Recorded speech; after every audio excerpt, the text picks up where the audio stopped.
Sa mga numerong ito po na ating naitala, ang electrical causes po ang nangunguna sa ating top causes of fires natin. At ito po ay may kinalaman sa ating kuryente, lalo't higit ngayon mainit ang panahon. Walang pinipiling panahon ang sunog.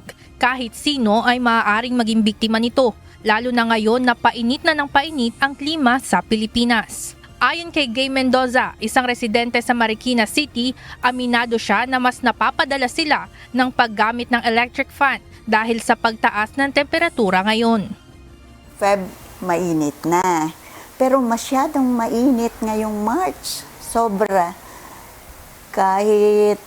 At saka ganyan, ang tindi ng araw. Kaya lang, talagang walang tigil ang electric fan dahil sobrang init.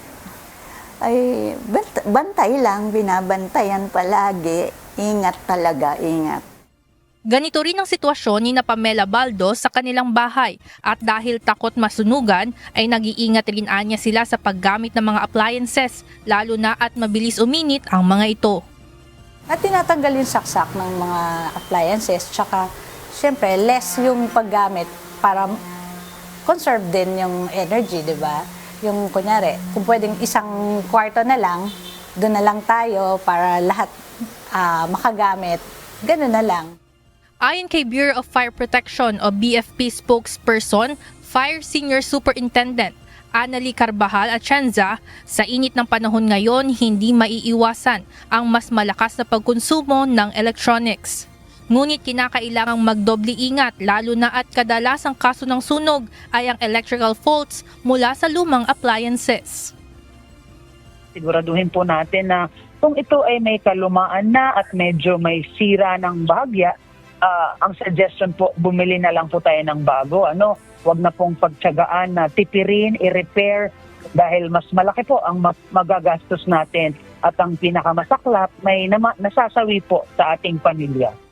Sa pinakahuling tala ng BFP, 2,442 na kaso ng mga sunog ang nai-report sa kanilang tanggapan simula noong January 1 hanggang March 4 ngayong taon.